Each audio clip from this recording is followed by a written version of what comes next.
Hi students, this is Mrs. Mignell continuing the PowerPoint discussion on asking the right questions on what are the reasons.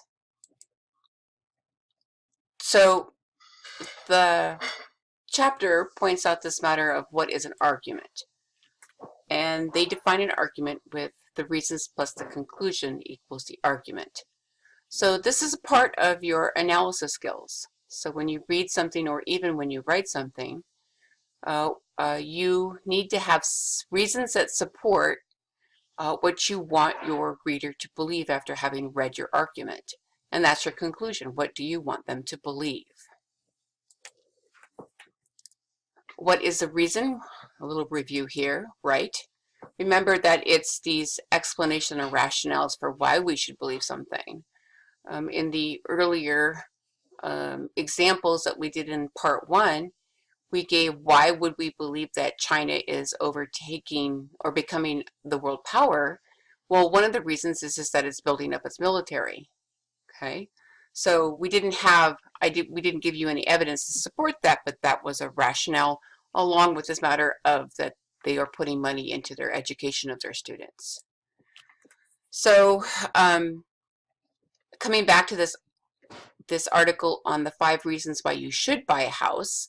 You should buy a house. These were the reasons: because you feel ready, because you will build equity rather than wasting your money in rent. You have a stable job, and it gives you a tax break, and then it provides stability. So those are the reasons that the author gave. So, and then the question is, what is the evidence? So the first one, you should buy a house because you feel ready. Is it a fact?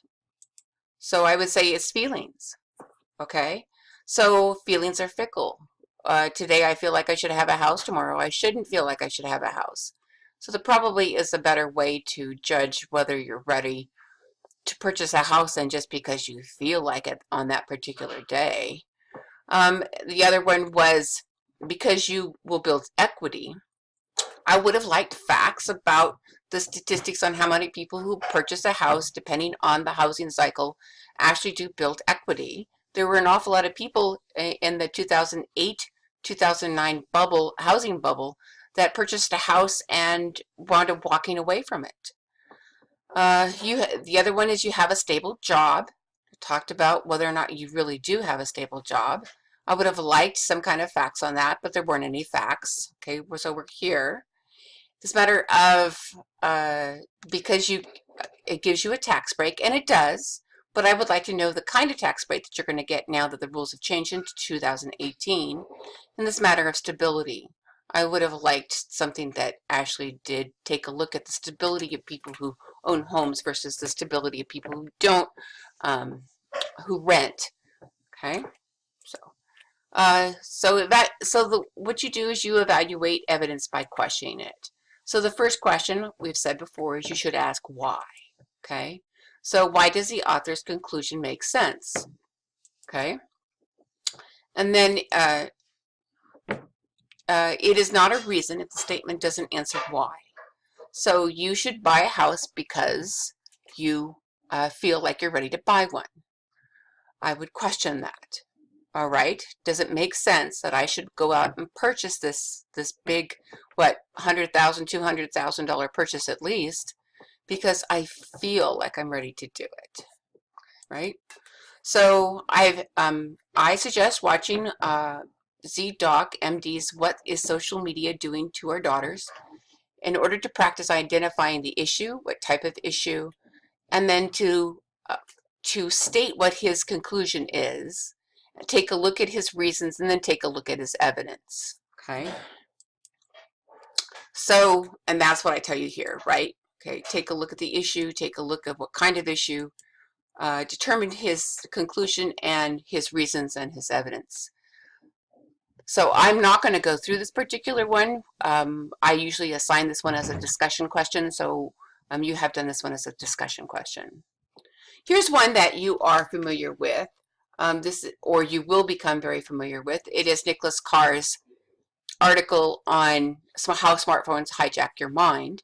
And so here in the double entry journal style, which I ask of you, I put Carr's issue, right? So I identify the issue is the effect of smartphones on our minds.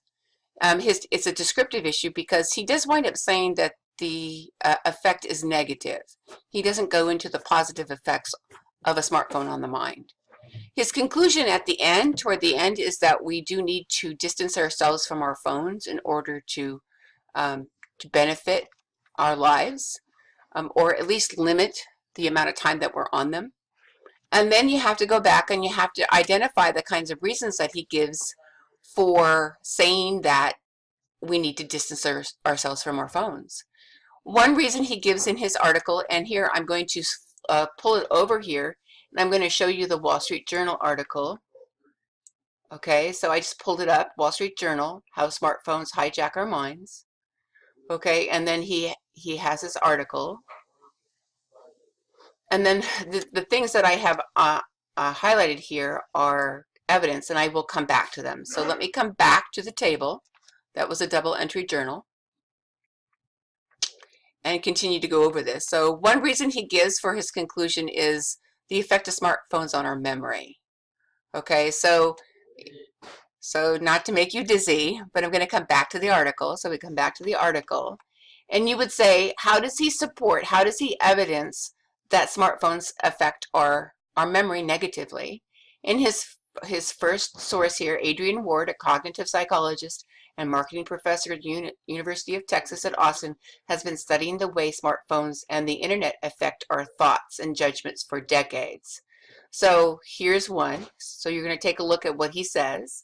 And then a 2015 Journal of Experimental Psychology study involving 186 subjects found that when people's phones beep or buzz while they're in the middle of a challenging task, their focus wavers and their work gets sloppier, whether they check the phone or not. So in his particular article, he does offer evidence to support his reason that your smartphone does reduce your memory, your cognitive ability. Okay. So another reason over here is another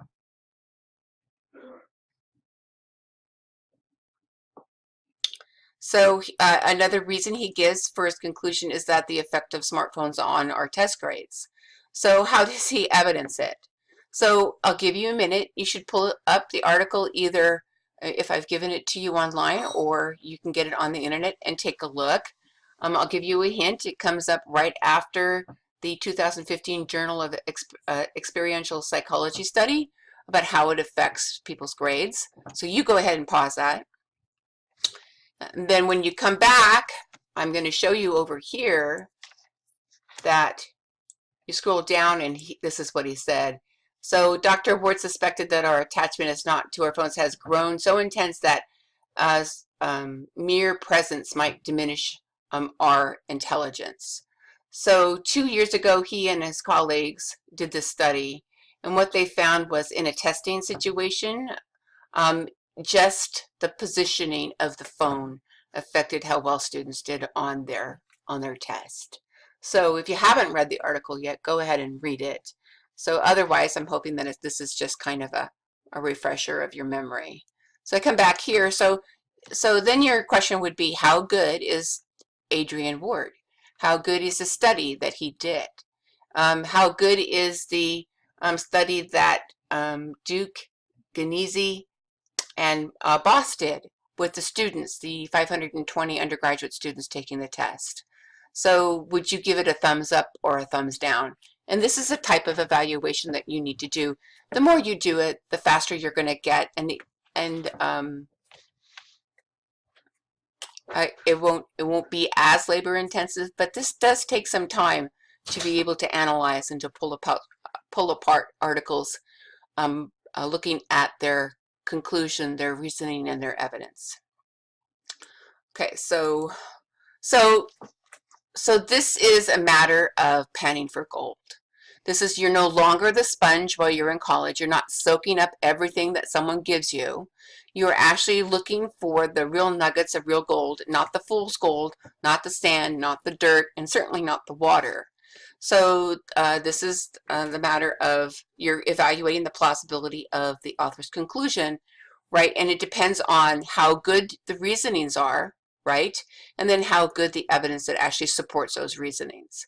So if they have a weak reason, like you should buy a house because you feel like you should, and you should base your decision on feelings, that is a weak reason, and it wasn't supported.